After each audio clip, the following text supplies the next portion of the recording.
Hi, everyone. My name is Dr. Jenny Peterson. I'm an associate professor teaching in the political science department here at UBC. And I'm thrilled to be involved in helping host today's event, which is actually being hosted by the Scholars at Risk at the Human Rights Collective at UBC.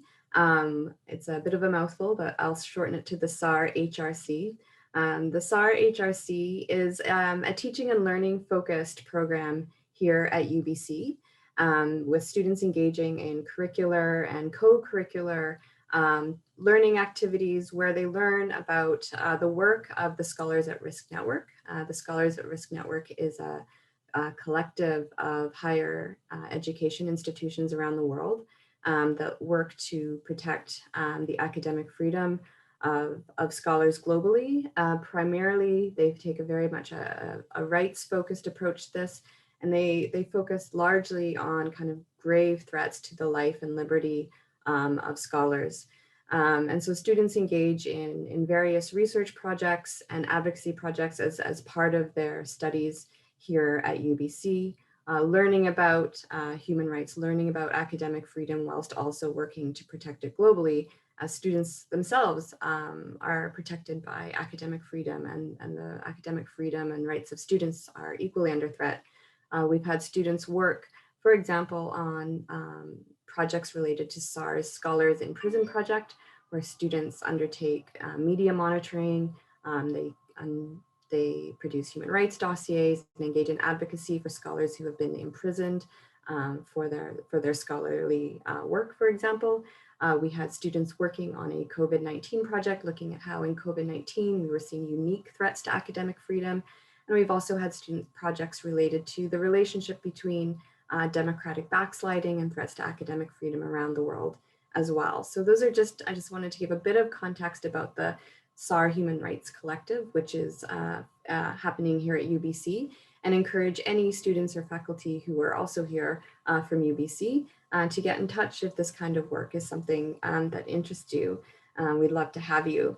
I was thrilled when our summer team came to us with this idea for a summer event on the theme of critical hope. As an educator, I spend a lot of my time teaching content and analytical frames. I'm a peace and conflict scholar, so I teach courses on peace building and peace building policies and how to analyze them better. And I've increasingly found that both in my work with the Scholars at Risk students, as well as my work in my peace building courses, that students also are craving understandings of social change, both the theories of it, but also the practicalities of social change, and some kind of sense that there's efficacy in their efforts as well, that change is possible. And I think that's where hope just collides so wonderfully with the work of the Scholars at Risk Network and of students who are studying human rights and peace building and various other issues, is this notion of hope and how important it is both to our studies, but also to our actions as well. So this talk really was an attempt to bring together some of the leading experts on hope, folks who are kind of studying and analyzing hope through a very scholarly lens, but at the same time bringing in interventions of practitioners and activists who practice hope on a daily basis and who also rely on hope.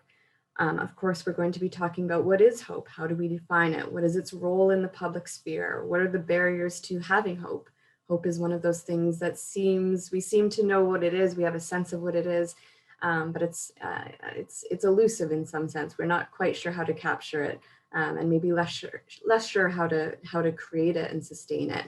So we hope that some of these conversations and some of these questions will be covered in a bit more depth today to really help us understand how hope can both inform our scholarship, but also inform our practice if we find ourselves on the more practitioner side of our work on certain days. I'd also like, before we move into the event, to do a land acknowledgement. So I am currently coming to you from the traditional, ancestral, and unceded territory of the Musqueam people. Some of you who might be joining us from elsewhere are maybe unfamiliar with that phrase that I just said, the traditional, ancestral, and unceded territory of the Musqueam people, and the idea of a land acknowledgement might be completely new to you. It is a practice that we regularly do on UBC campus to acknowledge the history of the land on which we study, on which we work. And so if you attend events by other Canadian universities, you'll probably hear similar land acknowledgements acknowledging the history of the land. It's a statement we make at UBC to both acknowledge the history and pay respect to the land, but also to acknowledge the injustice that has happened on the very land on which we sit, and the need for reconciliation. So there's a lot of different reasons why we engage in land acknowledgement. We will pop a link into the chat that will potentially help you identify whose land you are working and studying on. There's some great resources there, and I encourage you all to do that. As a peace scholar, obviously the land acknowledgement and the need for reconciliation takes on a very special meaning for me. But also for the purpose of this event, I think the land acknowledgement is also incredibly important if we recognize the role that higher education, the problematic role higher education institutions have often played in relation to Indigenous rights and injustices throughout the world, but also the responsibility that we have as higher education institutions in terms of reconciliation. Indeed, the TRC, the calls to action, require us and urge us forward on this. We also know, particularly in relation to some of the scholars at risk, some scholars have been targeted and imprisoned for their work and advocacy in terms of Indigenous rights.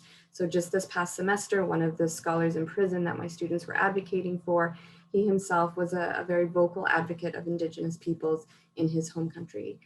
So the land acknowledgement takes on a special meaning for this discussion and the SAR Human Rights Collective at UBC in particular. We also encourage you to consider the words around the land acknowledgement, but there'll also be some resources in the chat if you would like to contribute to concrete action as well.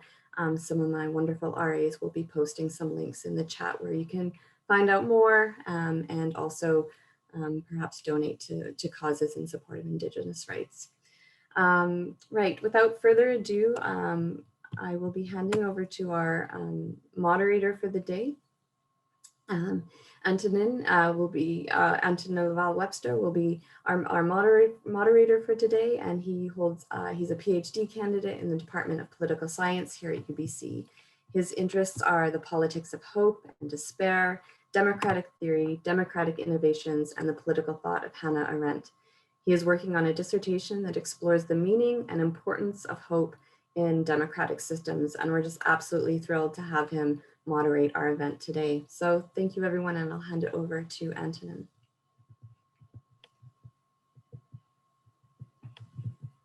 Thank you, Dr. Peterson. So first, let me thank you, Dr. Peterson, as well as Nastia, Claire, and the rest of the team for the invitation and the organization of this event. I'm grateful to moderate this morning an important discussion about the role of hope in the public sphere. As mentioned by Dr. Peterson, I'm a PhD candidate in political science at UBC. My research focuses on theorizing the relationship between hope and democratic practices. I'm coming to you today from the ancestral, traditional, unceded territory of the Musqueam, Squamish, and Tsleil-Waututh nations. This acknowledgement is an important reminder of our relationship to the land and the people that are taking care of it. And it also speaks to the topic of our panel today, as we will discuss and reflect on the political practice of hope as a critical, imaginative, and open-ended process and its relationship to systemic change. So first, I've been asked to begin by reflecting a bit on the question today that we ask our panelists, which is, what does critical hope in the public sphere mean to you, and how does it guide your work? So first, I will say that we are facing a series of challenges, where the political, environmental, societal, sanitary in this last year and a half, in which the hope for end is either contested or distant. In that context, it is not uncommon to feel powerless and hopeless. Therefore, the role and value of hope as a political practice emerge as an important topic of inquiry. However, its role in the public sphere is often overlooked and reduced to something we experience internally rather than being a site of transformation and possibility. Many criticize hope as something that is naive or fanciful, that creates illusions and leads to greater disenchantment. Others argue that it is dangerous and manipulative as it distorts our experience of reality. So instead of engaging with hope, concepts like fear, anger, and despair are often presented as better to capture the present political moment. Yet, despite all of that, hope persists in our political life. The difficulty with this concept, however, is that it is messy and ambiguous. We are all familiar with the language of hope. We hear it from politicians and activists. We look for it in certain experiences and moments of our life. And we see it being used in all kinds of forms, from greeting cards to political slogans. Titus Stahl, a philosopher, a philosopher of hope, argues that the salience of hope in political life is not directed toward recovering a sense of hope within hopeless individuals. Rather, the omnipresence of hope in politics is here because hope is not currently shaping our collective orientation toward the future. But what does it mean to have hope in the public sphere? Hope expresses itself in multiple ways. While some argue that it is found inside ourselves through our connection to certain beliefs or desire to achieve something that is deemed possible but not certain, it can also emerge between individuals or be embodied by someone or something external to us. This diversity of expression complicated the reflection about its meaning and implications. For instance, certain forms of hope can motivate while others hinder action. Similarly, some create new possibilities, while others sustain systems of oppression and domination. Hope, and even its absence, permeate the texture of our collective life and shape how we experience the world. The challenge hope posits is not only based on the possibility of achieving a desire, rather it speaks directly to how we relate to others and the world. As our societies must find solutions to complex challenges such as the climate crisis, there is a pervasive sense of powerlessness that undermines our capacity to imagine what could be and move in that direction. There is thus a political urgency to address the challenge of hope in the public sphere by recovering an understanding of hope grounded in possibility rather than a naive commitment that everything will be all right. To do this, I tend to think of hope. I tend to think it is important to grapple, as mentioned earlier, with the critical, imaginative, and open-ended dimensions of hope. Hope is not only future-oriented, it also implies a critical reflection about the past and the present. As such, it is both a projection in the future and an assessment of where we are. Gassenhage argues that there is always a mixture of the temporal and spatial in the imaginary of hope, as it involves not only a reflection about the future, but also a relation to another space. So finding spaces and practices to cultivate and foster this constant reflection is at the core of the political problem of hope. While the hope for objects might be hard to achieve, sometimes even impossible to achieve, hope matters for the dynamic and reflective process it requires from a collectivity and pursue new yet uncertain paths. At this collective level, it requires it requires that we hold open spaces that seeks to create shared world and foster democratic agency. So this is kind of my brief remark about the topic. So I'm not going to talk too much today about this. I'm going to leave the room for our amazing speakers. And the role of the panel today is to try to contribute to this effort of trying to make sense of the role of hope and its meaning in the public sphere. We're lucky today and honored to have with us 3 speakers who will share their experience and perspective on the topic. The question they've been asked, to answer, I will repeat again, is what does critical hope in the public sphere means to you and how does it guide your work? The structure of the discussion will be as follows. The presenters will do a first brief remark around like 5 minutes. Then we will have a short discussion between the speaker and myself. And then after that, we will open the floor for questions from the audience. So begin by introducing our speakers today.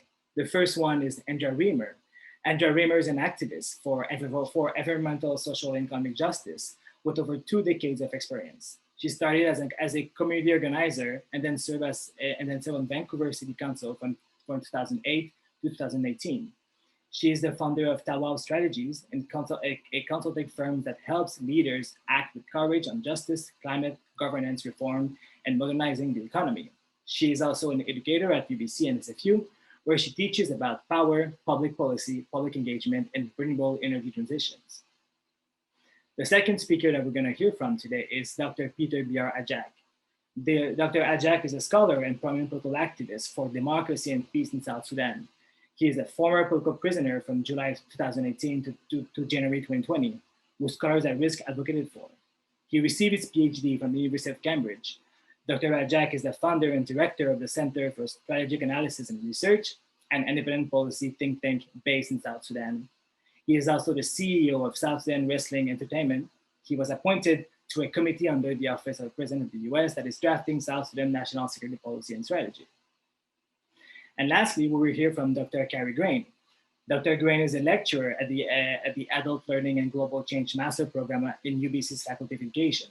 She is also a special research associate with Simon Fraser University Community Engaged Research Initiative. She received her PhD in education at UBC as a Venue Scholar.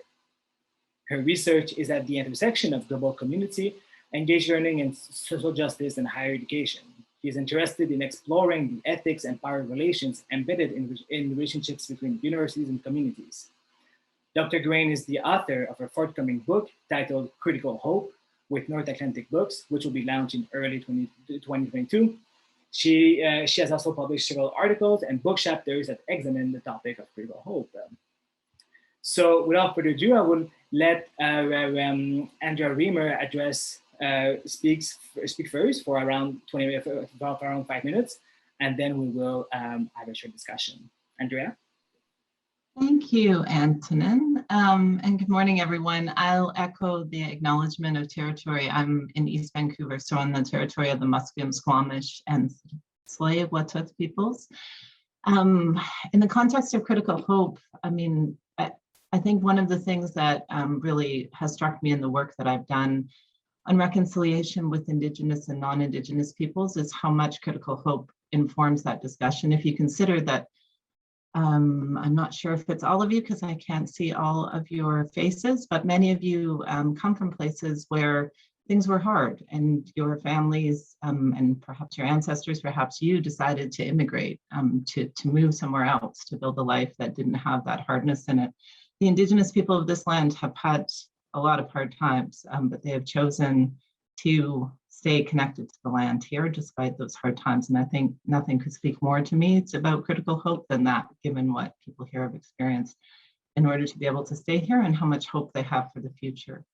So a few things to know about me up front that aren't in my bio. Tamara asked me to speak, and of course I immediately said yes, out of respect to her and admiration for her work, without stopping to think, what do I really know about critical hope, which probably tells you how much hope informs at least my actions. So I talked to some folks, as I want to do, to ask them, like, what does critical hope mean to you? When I say that, what does it inspire for you? And what I learned from that investigation is that it is really about glass half full, glass half empty. So those that see that glass half full don't need critical in their hope. They have a lot of hope with or without critical. And those that see their glasses half empty don't really see hope at all. So for a full disclosure, I'm a Sagittarius, so not just optimistic, but someone that my friends would probably describe as dangerously optimistic. And I come by that optimism pretty honestly. I haven't had the easiest of life by most standards. I was a foster kid and adopted. I spent a little over a decade of my life living on the streets in Canada and across the US and various other places, because when you're living that way, it's easier not to rack up debts by staying in one place. I did drugs, I did sex work, I did things that people do when they're street involved. And their lives are narrowed by possibility, if not narrowed by a lack of hope. But despite that, people look at my life and they say, wow, like that sounds so hard. But, for me, I never experienced it that way. I mean, it's not that there weren't hard times, but I had the opportunity to impact things in ways I think most people only dream of being able to impact them. I ran the largest environmental group in Canada, membership-based environmental group in Canada for 10 years. We won many court cases that set important precedents that protected land and endangered species and created important policies in environmental law in Canada. I was elected to 4 terms in public office. I was the first Green Party person elected at the school board in Vancouver, and then went on to serve at City Council. In my time in office, I passed over 200 motions and implemented huge policies, from greenest city on earth to being the first city in the Americas to commit to use only renewable energy. I talked a bit about the reconciliation work. We had the largest municipal childcare programming. I mean, I could go on and on. We did a lot of time, in part informed by my previous life, right? Like in my world, life is short and you should get done what you can in the time that you have. I ended up going to Harvard as a full fellowship. I don't have any previous academic experience before that. I did that at the age of 47. And I have an amazing adult child who delights me in every possible way. So, I mean, that to me is also part of what I consider the great joy of my life. And this isn't because I haven't known what's going on. Like in amongst all of that work, I've lost a lot of people. I've worked on a lot of campaigns to protect vulnerable, a lot of things that are vulnerable, whether it's our climate, trees, old growth forests, which are in the news today, and then of course people who've been made very vulnerable by the policies our governments pursue.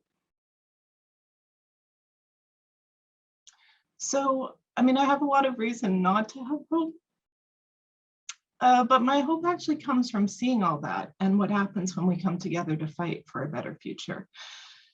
It sounds really trite, almost like one of those slogans, Antonin, that you were talking about, but embedded in it are a couple of things that I will kind of leave you with. First off, that I believe strongly that better futures are possible. And when I let my hope narrow, I let the possibility of that future narrow. And I'm just not willing to give in to the world and let that happen. And it's not just the better future that matters about the work, but it's the coming together that matters. So one of all the lies that capitalism has told us about the world to try and further the ends of a few at the expense of the many, the biggest is the idea that we're in competition with each other. We're not. We are hardwired to be together. We're hardwired for social behavior. We want to connect, and the very act of needing hope is actually what gives us the fuel we need to actualize that hope, because we have to come together to fight for these things, and that fuels us. It makes the greatest of human achievements possible. So it also suggests that the private sphere, as we talk about it, so if in order for there to be a public sphere, well, there must also be a private sphere. I think it's a false construct. I think it's another one of these things that capitalism wants us to believe, that the way that we existed for many thousands of years before capitalism didn't require a private sphere. We only had a public sphere. I think we should consider that in the context of this question. So the work of organizing and the work of interrogating and building power, which is what I have been up to for most of my life, doesn't result in critical hope informing my work. It is, in fact, my work. So I'm not a scholar, so I can't give you references for it, but I'm very interested to hear what the two scholars who I'm on the panel with have to say about it and how we can build the discussion together. Thank you, Andrea, for this powerful remark. I have maybe a few little questions follow up for you, if you don't mind, before we move to the other speakers. The first one is, you talked a bit about this, well, your kind of like dual work as an activist, but also your elected, your role as an elected official. And I've heard many saying that running for office is in itself an act of hope, but then the reality of the office itself can dash this hope in a sense.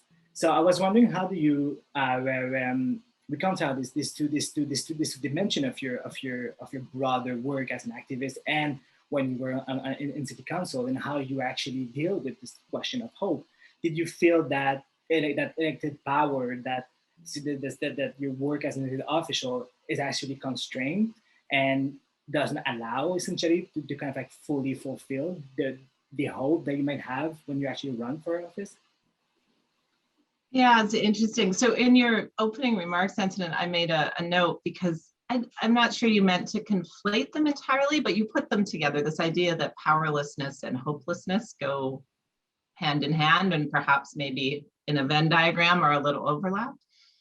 I think the relationship to elected office there is, we have such low power literacy, right? Power doesn't really want us to know about it. It's like the oldest guild on the planet is power, and it has its own language, and it doesn't even in many cases give language to words, because then we can't talk about it. And if we can't talk about it, we can't build literacy and competency. And so it just protects itself that way. So when we're elected to public office, or we see people elected, we assume that they've gone from one side of a line of power to another side, right? And that is this very binary concept. Of course, it's not like that at all. Giving you a title doesn't really give you any new power that you didn't have before the title, except perhaps a little bit more access to information.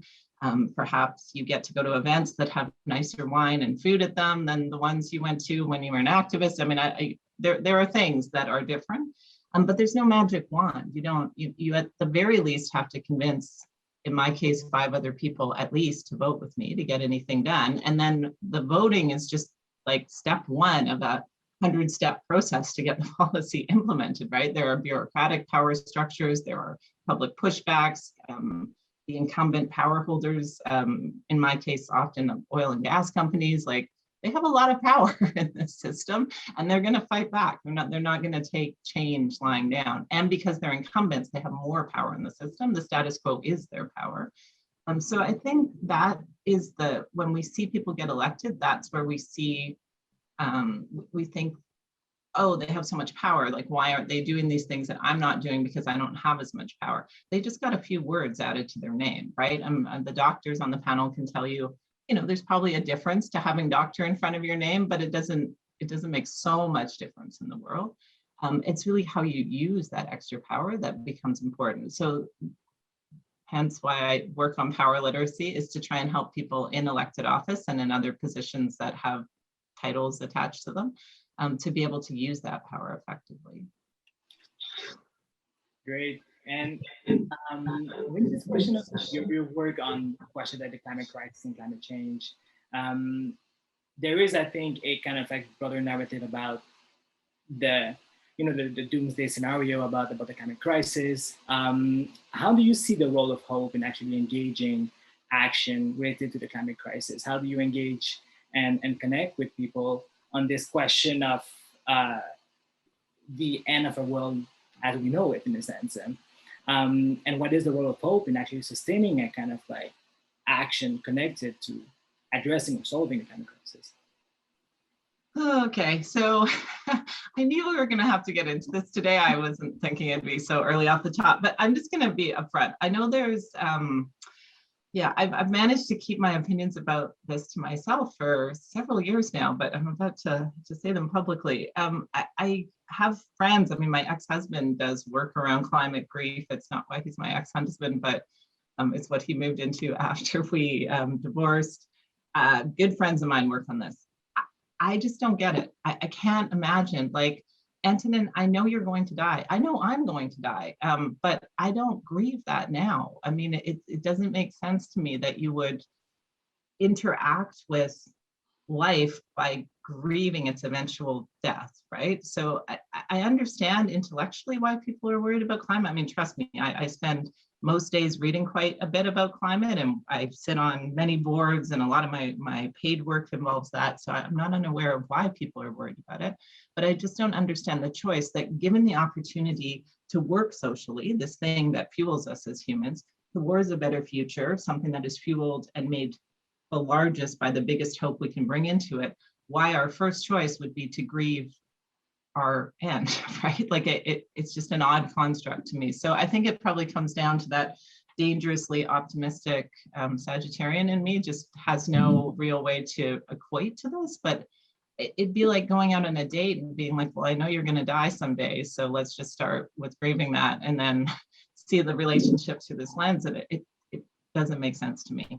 I will also say, I know for generations that have not experienced previous challenges, climate does feel like, I mean, it's big. I'm not going to downplay it. Nuclear war was a big thing that could wipe us out in a single minute and happen at any time. The indigenous people of this land experienced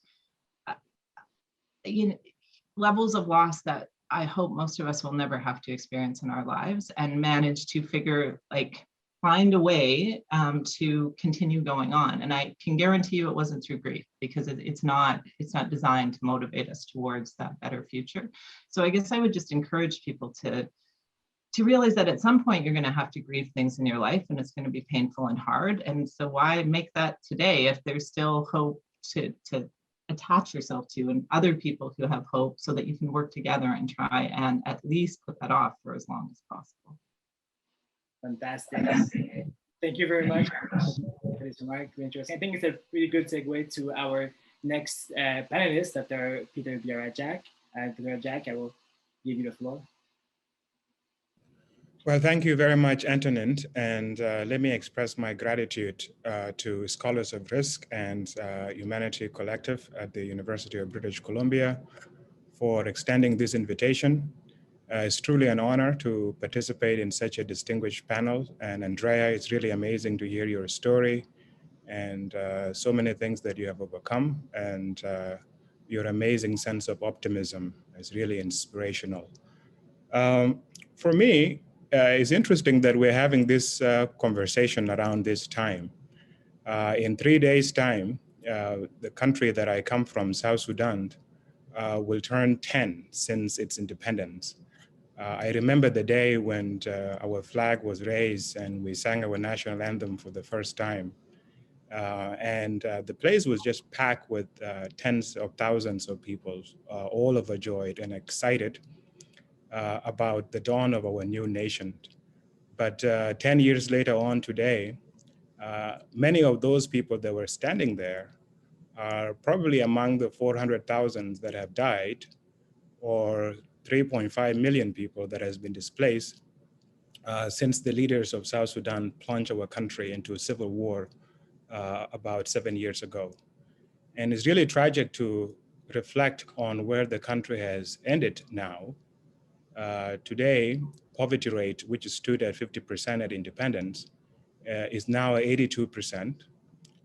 For the 2020 Social Progress Index, South Sudan was ranked dead last at 163 of all the countries that could get the data. We tied for the last place with Somalia in the 2021 Corruption Perception Index. The Freedom House gave South Sudan a score of -2 in the 2020 Global Freedoms score. Now, what is interesting about this is the actual range that they use to give this measure is between 0 and 100. And we couldn't even fit within the range that is there. We were ranked -2. So it's interesting we're having this conversation of critical hope and its importance, and reflecting about it personally on this journey that our country and our people have taken. And it's not hard to lose hope with where the country has gone. If you imagine when we got our independence, everybody in the world was standing in solidarity with us. The oil prices were among the highest in the world. We were producing 350,000 barrels per day and literally earning billions of dollars on a yearly basis. But today, our currency, the South Sudanese pounds, has lost more than 98% of its value. The oil production has reduced significantly because of the war and rebel groups attacking oil fields. So now we are a country that is broke. We have gone now for a month without paying our civil servants, without paying the military. And we have literally gone now for more than 7 years without making any allocations to investments in infrastructure or other things that are important for the future generation. Worst of all, we are 10 years into nationhood and we have not had elections. I am 37 years old and I have never voted in my entire life. And that is the same thing for the people of South Sudan. And in this struggle, we lost a lot of people. So now there's a reckoning among the South Sudanese people within the country and outside the country about how do we feel about this? Was it really worth it to have a country that has turned out so bad? And why should we continue to hope and believe that a better future is possible when that has not been the case, given the enormous chances and opportunities we had at the onset of independence? And I think the answer really is, definitely we have to hope. And the way we hope is by reflecting, first of all, on what we overcome to get to where we got. We fought a civil war for more than 2 decades, at which 2.5 million people were killed so that we can get our nation. More than 4 million people were displaced, not just only in our neighborhood, but all over the world. Yet our people continued until we got it. And by reflecting that, it doesn't mean that we naively just believe things are going to change for the better. It would require us individually and collectively to assess, learn, and then see what we can do. And it would also require us to have ownership of our struggle. I think one of the aspects of critical hope is the ownership, the fact and the belief that you can actually own your own destiny, that is not, everything is just not set, and you are powerlessly receiving whatever that has been dealt to you by fate. That it is within your power to have an understanding, and then to enable yourself so that you are more effective in the struggles in which you are engaged. And I believe this is possible. I see hope in the young people of South Sudan that are coming together and join their hands, either to express themselves and express their sense of grief and the loss that they have gone through various art initiatives that are now taking place in the country, or those that are organizing and challenging themselves to imagine a better future. Definitely is not going to be easy. And it's not just a simple issue that people do not have hope. It's just, we have a level of cynicism, and it's probably a product of the long history of conflict and impunity that has taken place in the country, where there are people that simply believe that power is something that they are entitled to, and they decide what to do with it. And they are willing to defend that power by all means, including by massacring thousands of people. So to change this, it would require us to offer a different narrative and a different understanding of power. And I think this is something that is beyond South Sudan. It's not just only for South Sudan alone, because if you see around the world today, we have major challenges. Andrea was talking about climate change and how this is a massive existential crisis that is facing the world. But beyond that, we have the problem of democracy. There are a lot of scholars here studying democracy and the crisis of democracy that we are facing around the world, and how the rise of China has now become a serious major global threat to democracies around the world. And not only that, we talk about inequality, and I'm talking to you from Washington, DC, and we have seen what happened in the US, how in the last 3 decades, the inequality has just gone crazy and is going to crazy every single day. So you have a lot of people that have been left behind by neoliberalism, and capitalism has not worked. So as we defend freedom and try to imagine a better future, the question is always going to be, as you confront this dictatorship and authoritarianism, what is being offered as an alternative? Is it the same notion of neoliberalism, free trade organizations, and free trade among countries that has left so many people behind? And what do we even mean by democracy? Like here in this country now, there is a serious debate that is going on. There's a lot of legislation that are being passed that question this notion of democracy and equality. And I think the answer will lie in all of these things. And this answer is also where we in South Sudan will get our answers. And that is to have a better understanding, to challenge ourselves to imagine a better world, and be able to communicate it in a way that will empower others and will encourage them to be part of this global network that come together to organize themselves, encourage people to defend the values of freedom around the world. So it's a very interesting time for us in South Sudan. We have a lot to soul search, but I think it's also the same thing for many people around the world to soul search really about what kind of future can be created and the biggest struggles in which we are all engaged. Let me stop there and thank you once again for the invitation.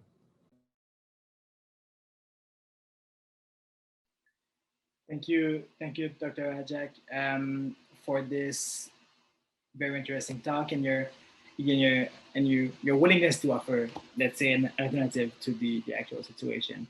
I was just curious. I think my first question is: you talked about the challenge of democracy and the need for an alternative. Do you see a connection between hope and the democratic project as an ideal in a sense? Absolutely. You know, hope is the foundation of everything. And I say this not because I'm not aware of the other feelings that you mentioned before. You mentioned earlier, Antonin, how fear is sometimes seen as a better realistic assessment of the realities that we face. And the same thing with anger. I see these things operating hand to hand in our context in South Sudan. And sometimes they encroach each other. But my sense is all of these are human emotions. We have fear, and I think it would be completely foolhardy to disregard fear as something that is influential, and the same thing with anger.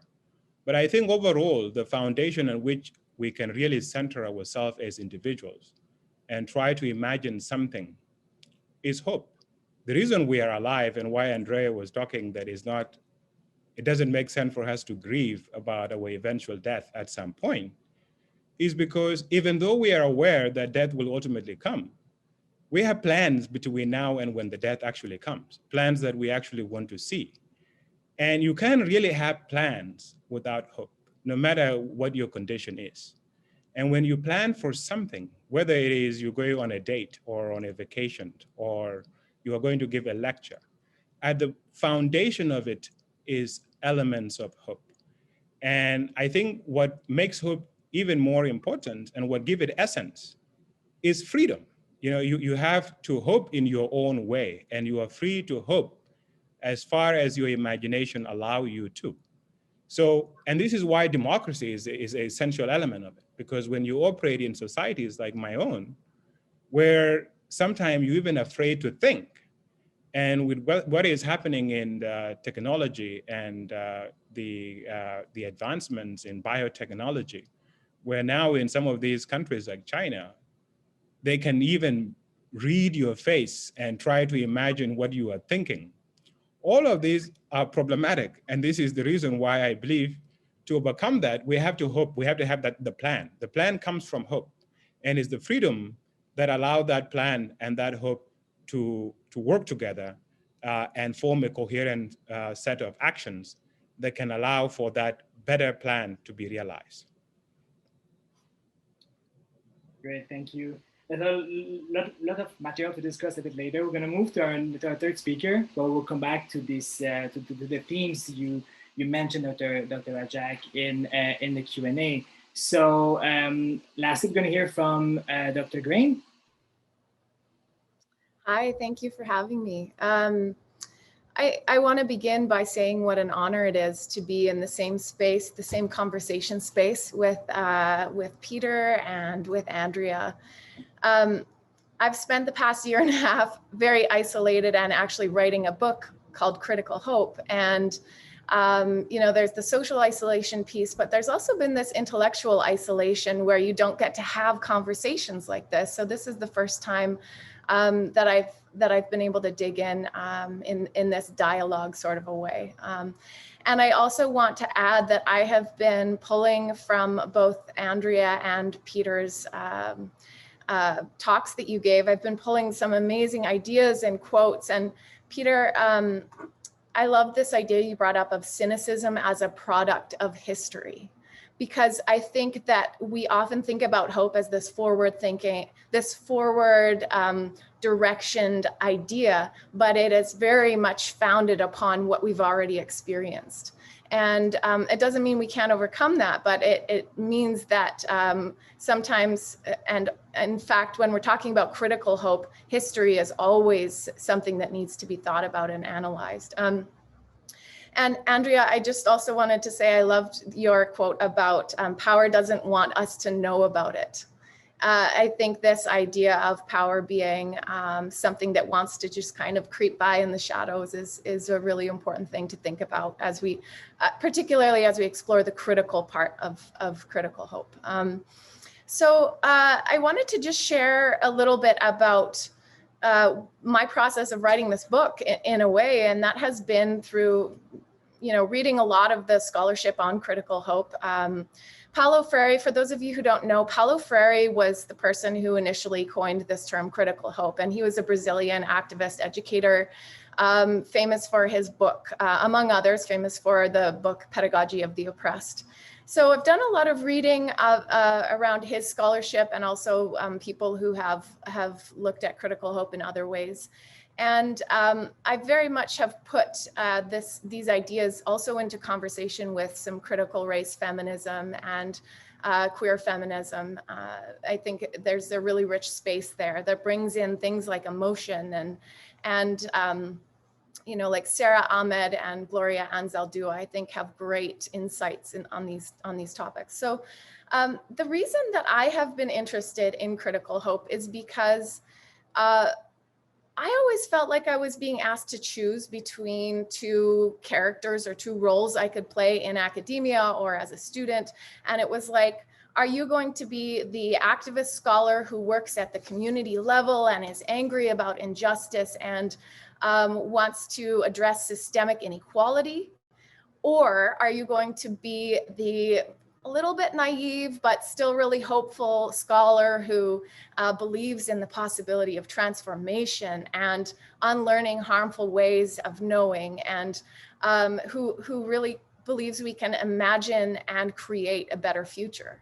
And for me, the answer was always, well, I'm both of those things. Why do I have to choose which framework I associate with when it's literally both? The truth is that these two coexist. And in fact, I think in that struggle together, there is this like passionate negotiation in which these two ideas need to like wrestle and make love and have this form of connection that gives birth, I think, to critical hope. So for me, critical hope has been a framework that allowed me or gave me permission to analyze some of the most pressing issues of our time using sometimes just contradictory ideas that somehow fit really beautifully together and need to exist alongside one another. So I wanted to share, the question was, what does critical hope mean to you? And I think one of the things I did through this exploration was come up with 7 principles of critical hope. And I'm not going to share all of them with you because I know that we have a limited period of time. But the very first principle is that hope alone is not enough. Hope is very necessary, but hope on its own is not enough, because we also have to take action, and we also have to really critically analyze power relations and inequality in why certain people are able to have hope and certain people are not. And that goes back to the idea of cynicism being a product of history that Peter shared with us. So the second principle was that critical hope is not something you have, it's something you practice. And what that means in some ways is that when you practice something, you can fall out of practice too. So I think it implies that there is a changing relationship to hope at all times, that there will be events that come up. You know, Andrea talked a lot about grief. There will be times when our relationship to hope is tested and is very much in tension. And critical hope doesn't require that we are hopeful all the time. It requires that we return to it over and over, even after we have fallen out of practice. And then the third principle is probably my favorite one because I think it gets at the essence, and it's something, it's some words that Antonin had shared with us already. But critical hope is messy, uncomfortable, and full of contradictions. And so we just have to get used to how messy that is. And I wanted to share a little bit about the work of Gloria Anzaldúa. So she's a queer Chicana feminist who wrote about this notion of the Coyolxauhqui imperative. And Coyolxauhqui was a very prominent figure in Aztec mythology, she was the goddess of the moon and the stars. And she had a very violent death where she was chopped up and dismembered into 1,000 little pieces, and she was beheaded. And her head was taken and thrown up into the night sky, and her head became the moon, and the pieces of her body became the stars. Perhaps quite a violent metaphor for something that is so beautiful. But Anzaldúa talks about the Coyolxauhqui imperative as this lifelong process of healing from the trauma that dismembers us and breaks us into a whole bunch of tiny pieces. And more than just healing, the imperative is about the process of creating something new and something beautiful out of that which was broken. So there are ideas of like creativity and innovation and possibility in the Coyolxauhqui imperative. And she never once mentioned the idea of critical hope, but I felt that this idea really landed on some of the nuance and complexity of how embedded struggle is in the idea, in the notion of critical hope. So for me, it presupposes that suffering and messiness and struggle will be involved, but that something even more beautiful, like in Coyolxauhqui's case, the moon and the stars, can be the outcome of the struggles that we face. And then critical hope is intimately, the fourth principle is that critical hope is intimately entangled with the body and the land. And there's a lot I would love to say about each of these, but that would be a much longer conversation. I want to skip ahead to the final principle, which is, which references something that has been talked about today, which is the idea of grief and anger. And the seventh principle is that anger and grief have a seat at the table. I often reference Rumi's poem, Love as a Guest House. And those of you who may have read it, I wanted to share a little quote from it. This being human is a guest house, every morning a new arrival. The dark thought, the shame, the malice, meet them at the door laughing and invite them in. So I think that there is something to be said about critical hope as a way of treating anger and grief so that we are not just tolerating it, we are not just tolerating its presence in our home, in our lives, in ourselves, but we are actually welcoming it and asking what we can learn from it. It's not to say we have to enjoy it, but what we can take away from these ideas as teachers to then drive and cultivate change.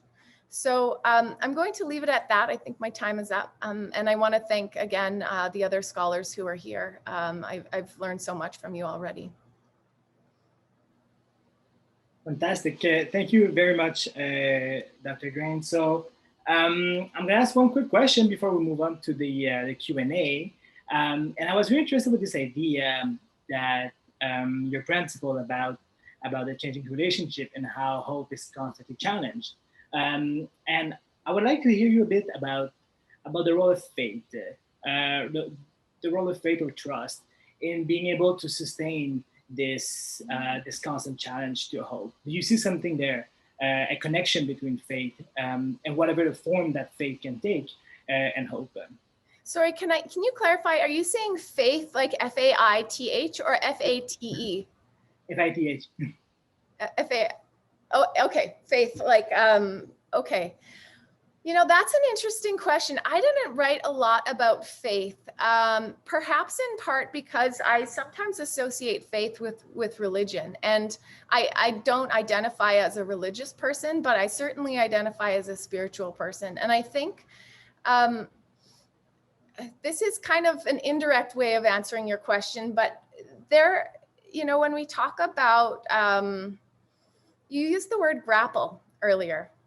And I thought that was interesting because I have a whole section in my book on the concept of grappling with hope, meaning we have I use the metaphor of a boat. What that is, a grappling hook used to be, it's like any kind of like an anchor. It's something that a ship would use to connect to either the shore or the ground or another ship.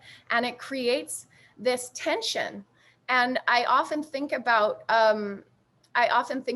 my life and anyone's life as always moving in relation to this grapple hook that we have hooked onto hope. And so sometimes hope is a really easy thing to be anchored to.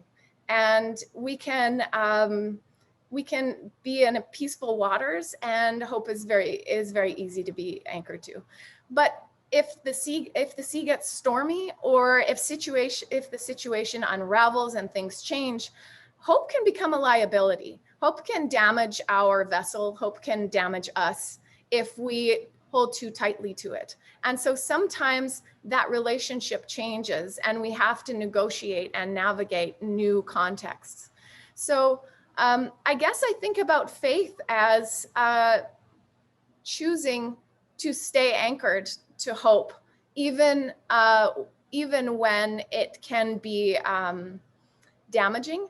But still, I think it's really important for self-preservation to loosen our grip on it sometimes and to not always hold it too tightly, because there are other things that are more important than hope at certain times.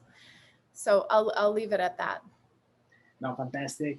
Great. Thank you very much, the three of you, for sharing your experience, for sharing your thoughts about this topic, for sharing your stories. It was very fascinating. I don't want to talk too much, so I will leave the floor open for any question in the audience. Feel free to either raise your hand or to send a message in the chat. If you're not comfortable with saying your question out loud, we'll be happy to read the question for you. If any of the speakers that want to react on comments made during our conversation, feel free to jump in and to do so. And maybe we could begin if there's no first question. I would like to hear what is really interesting. I think something that connects a bit the three discussion. I would like to hear from our speakers about how do we sustain, or how do we create and sustain? So, like, you know, create the first sentence and sustain this new hope in face of oppression. So how can we have this? How can we, in a way, understand this relationship between hope and oppression? How do we sustain this notion of new possibilities when there is constant oppression? So that was a bit of a messy formulation. Oh, I think Peter, you had your hand raised.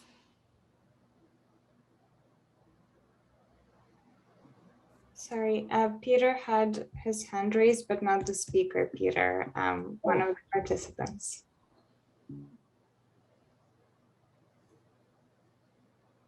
So, for instance, Peter, if you want to ask a question, and then we could let the panelists answer both yours and mine.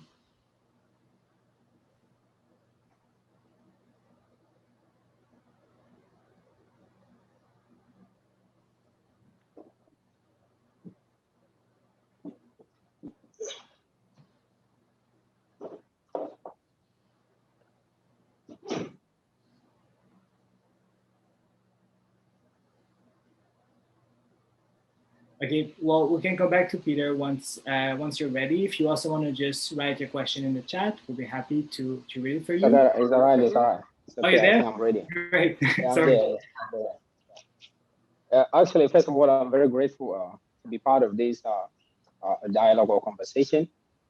I'm actually a new person in this forum. I think I would need a little introduction of myself because most of the people actually, they know nothing about me because I'm a new person. So my name is Peter Chol Red. I'm a South Sudanese, a Master Card scholar at Kwame Nkrumah University of Science and Technology, doing a political science. A first year student, actually studying in West Africa. So I'm very glad to be part of this. Actually, I have a question, and my question is going to be brief, and it's actually mostly directly to Dr. Peter Bjar.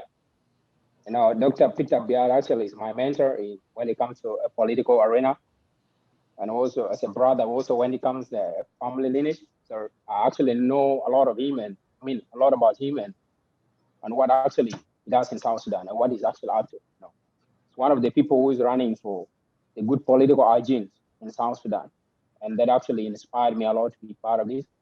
I requested him actually yesterday to be part of this program, and he was able to give me a link to join through here. So I'm actually very glad for that. So my question is actually basically to be about the independence of South Sudan as we talk about. I think 3 days from now, we are going to celebrate our independence as South Sudanese. And you know, this independence actually, it wasn't easy to get it. And you know, like the tragedy of South Sudan, the problem with the South Sudan, of the tragedy of South Sudan is that these were the same forces that helped to win the independence are also the same forces that actually caused the conflict in South Sudan.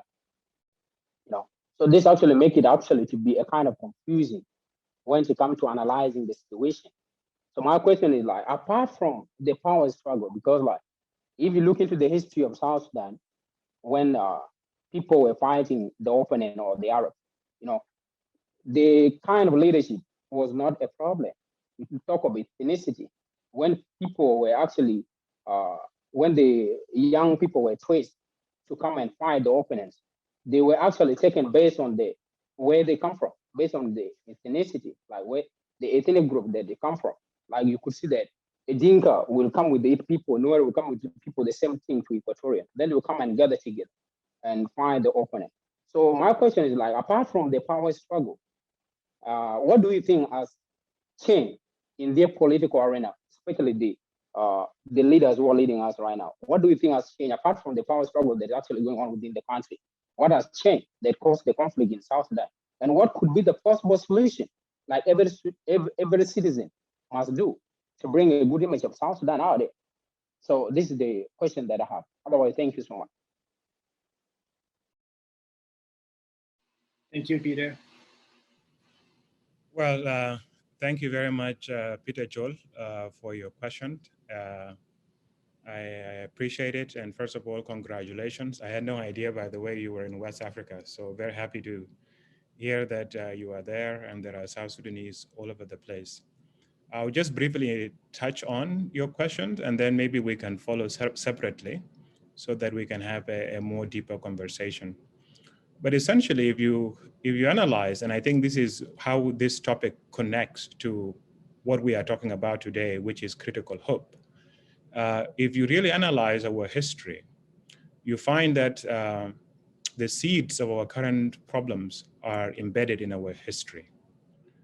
First of all, although we were lucky to have Dr. John Garang, a visionary leader, providing leadership for our people, the entire struggle was shaped by violence.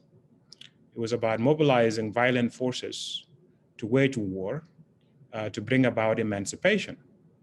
The problem was when you rely on violence alone without any space for people to discuss and build consensus,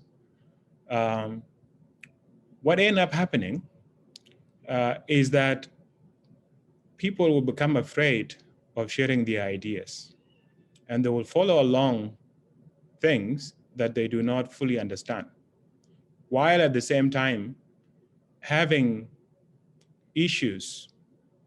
And when the moment comes for them, they will find ways in which they will express those concerns or reservations. And if the only tool that has been provided is violence, then the way in which they will express themselves will also be through violence. So, if you look from the very beginning of how our revolution was formed, it was formed through violence. There was never a consensus on leadership itself. It was decided violently. And then from there was really no agreement on what it was that South Sudanese were trying to create. Even the vision of New Sudan was something that was not widely shared. But over time, Garang managed to bring people around him. And then people broadly agree on the vision that Garang had forged for the people. But it was not a shared vision. So when Garang died and he was no longer there, those who came to power, they didn't own this vision. And they saw it as something that has died with Garang. And also when Garang died, it was after the Rumbek crisis, when Salva Kiir, the current president, was thinking about defecting from Garang. And you remember the incidents that happened for a month when it was unclear whether the defection was going to happen or not. So when he became the president, he was no longer trusting of the system that he inherited from Garang. And he wanted to build a new power configuration that will allow him to consolidate himself and maximize his power. And that's basically what he did. This is why now we have the national security in the country that is essentially terrorizing people. It was built not to serve the people, but to maintain him in power. So I think that's broadly what I can answer. And I think the way we deal with this is to challenge this. Instead of falling into the same temptations of going to the bush and organizing violently to overthrow the regime, we really need to offer something that can address the fundamental problem that the people of South Sudan face.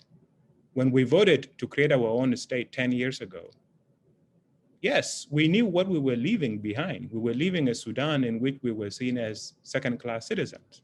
And we wanted to create our own new country. But we didn't really agree on what that country was going to be like. We never built a consensus. And 10 years later on, we don't have a permanent constitution. We have different ideas about what needs to happen. And that's what we need to do. We need to build that consensus. And it has to be done peacefully in a way that allows people to engage, to disagree, but at the same time, finding commonalities on what they share together.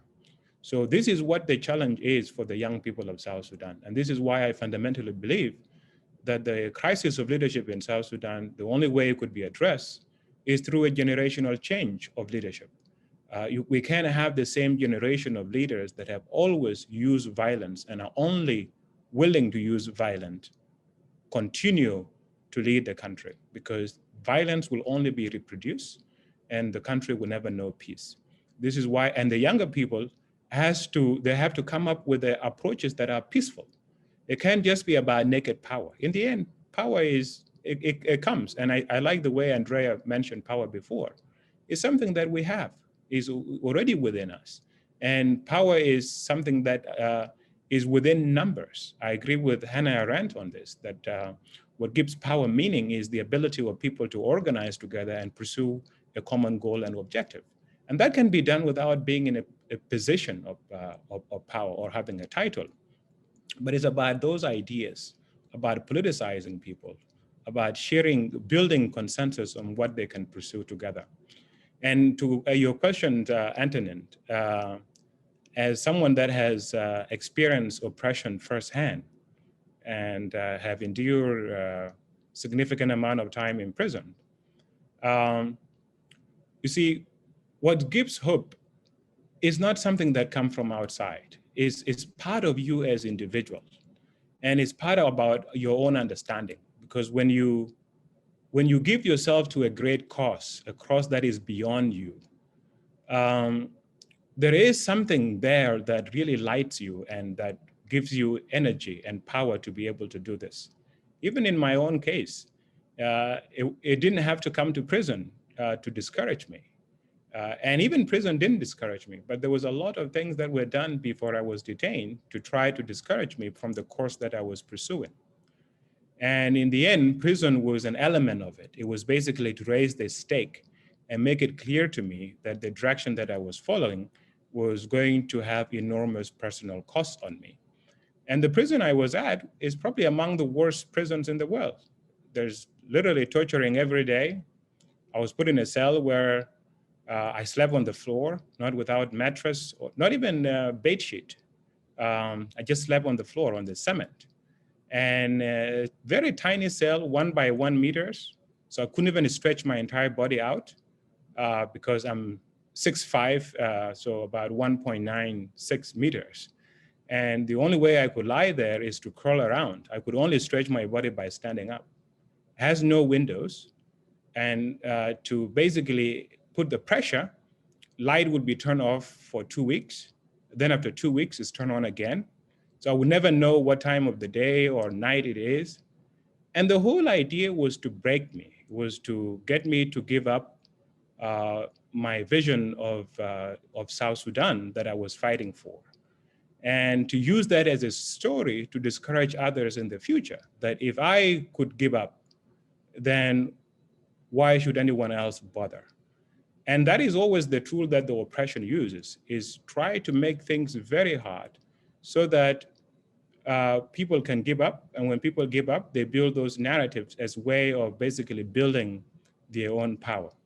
So the only way you endure is something that deep comes from within your faith. You know, you have to have it within you to know that these hard times will come to an end. Nothing is permanent.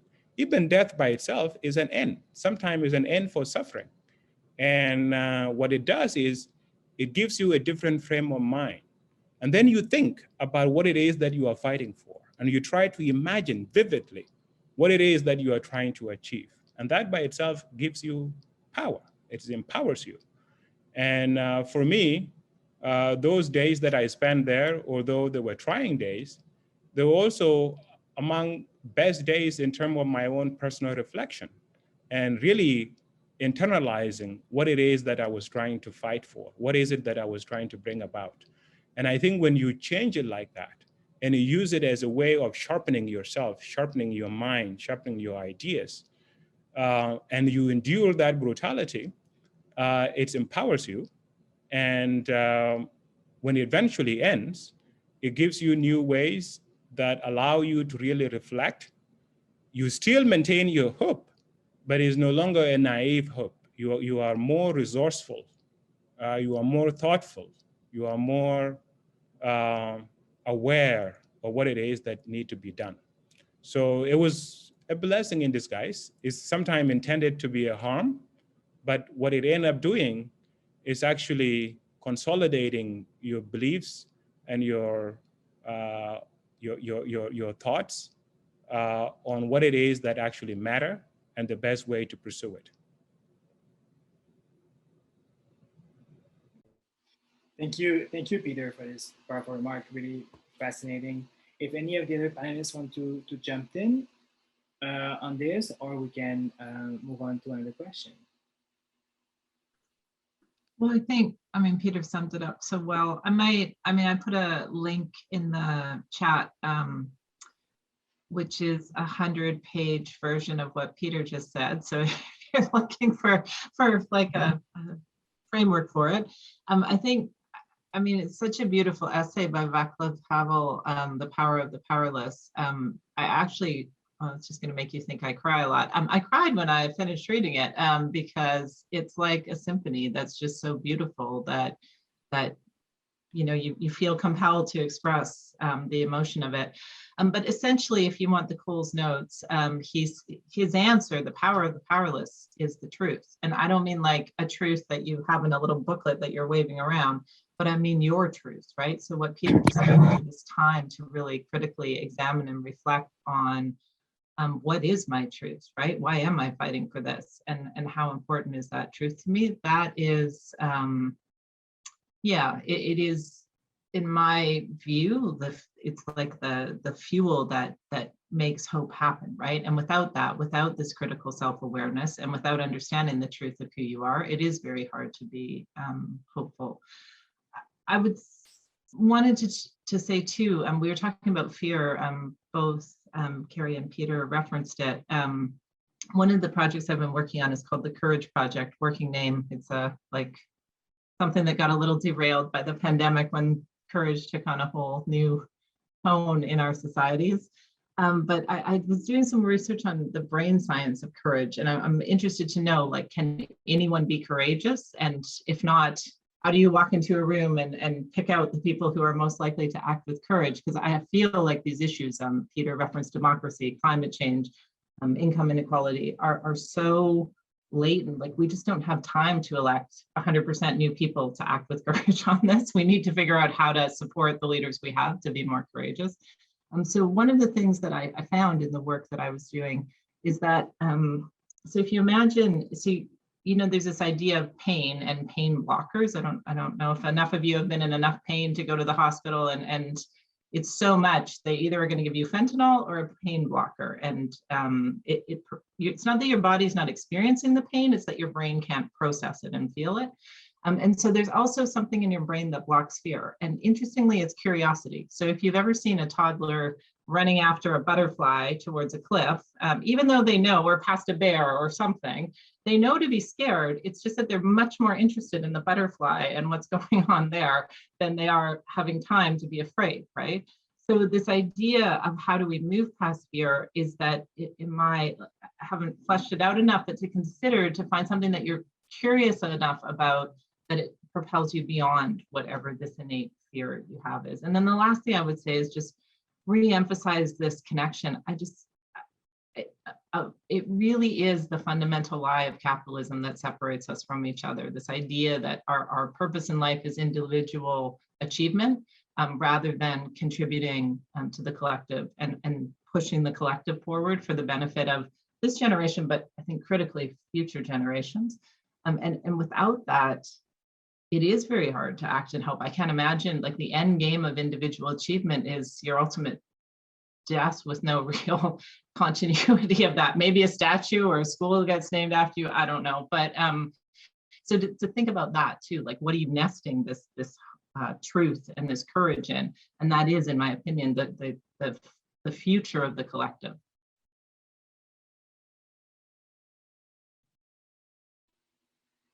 Great, thank you, Andrea. If there's, is there any other question?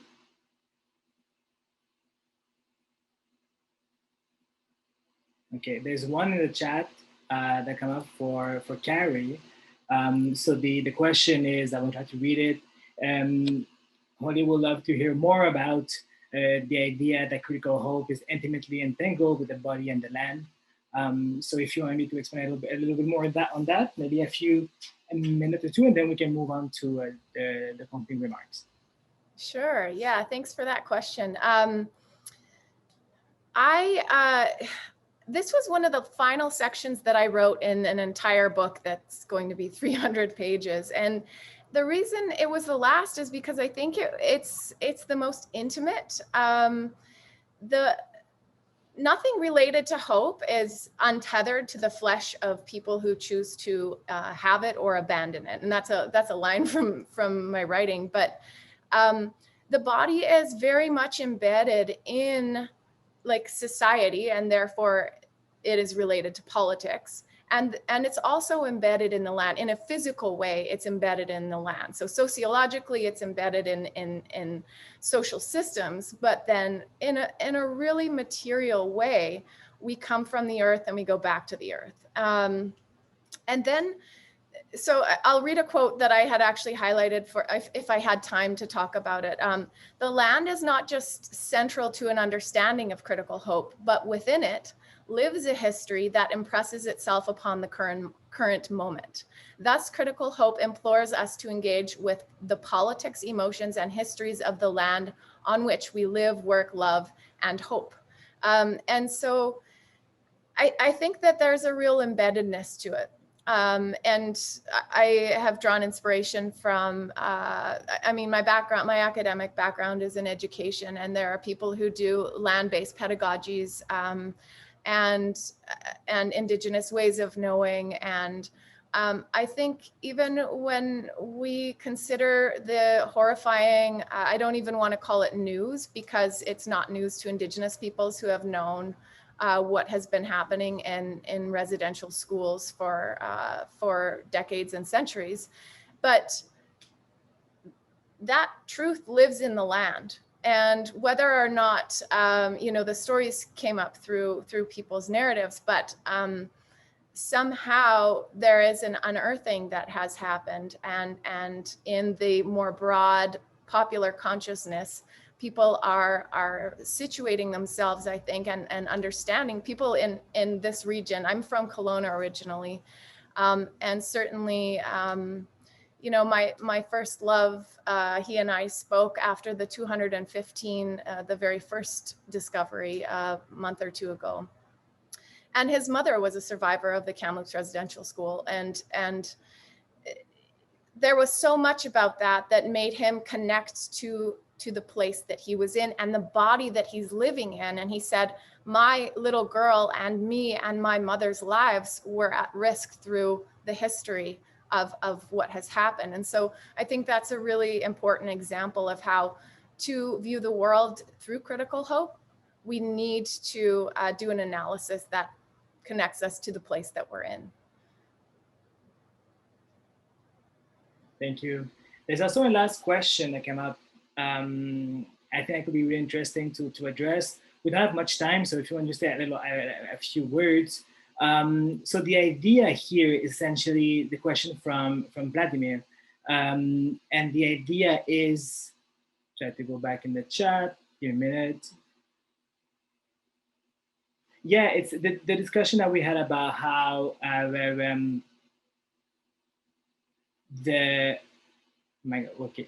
how our reality history can limit the very possibilities that we can conceive, imagine about a better future.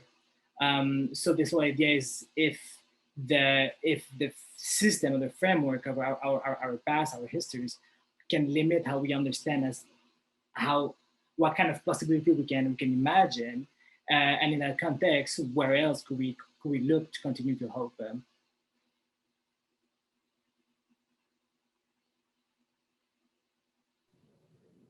Let me put in a minute and then maybe Kari. It's a pretty broad question. So if you can just take a few thoughts, we can continue thinking about this, because I think that's in a way something that will stay with us as we exited this discussion. Yeah, no, absolutely. And I think definitely history sometimes has things that limit our possibilities. There is no doubt about it. But I think why history is so important to the concept of critical hope is that it provides for realistic assessments of the power relations that exist and why those power relations are there.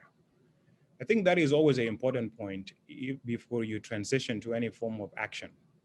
And while it may, why it may be challenging and may provide those limits, it's so important in providing a realistic way for dealing with the issues of social justice that we face.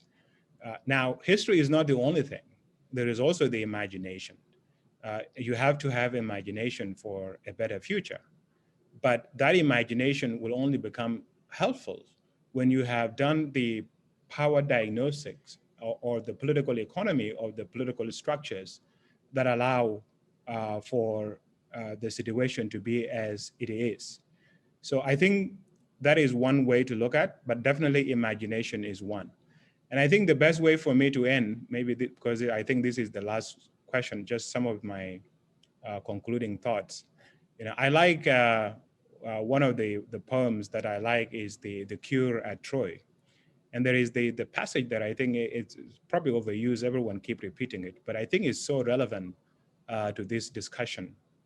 History says, don't hope on the side of the grave, but then once in a lifetime, the long for tidal wave of justice can rise up and hope and history rhyme.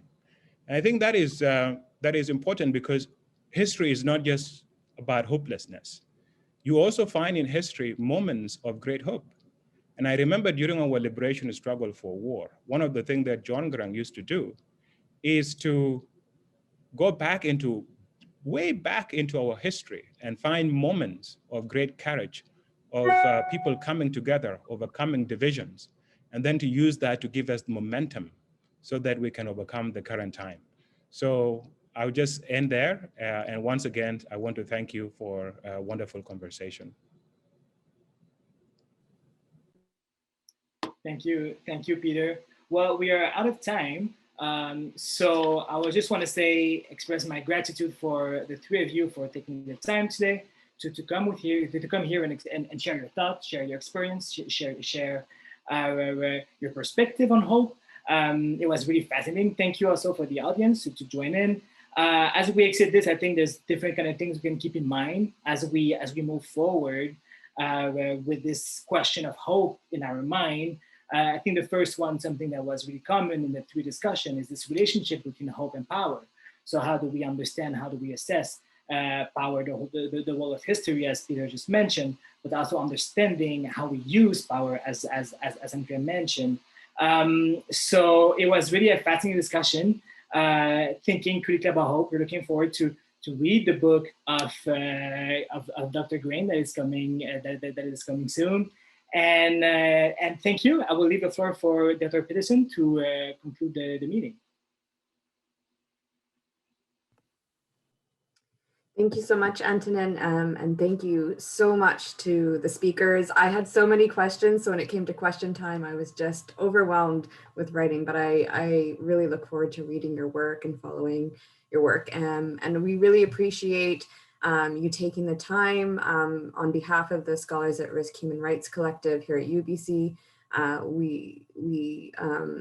We depend so much on inspiration and guidance and ideas and theories from wonderful guest speakers like yourselves, and we just can't extend our gratitude enough on behalf of the collective.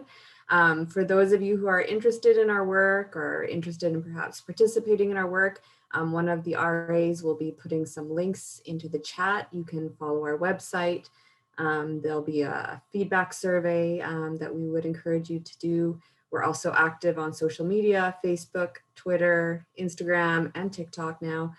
So please do follow our work there.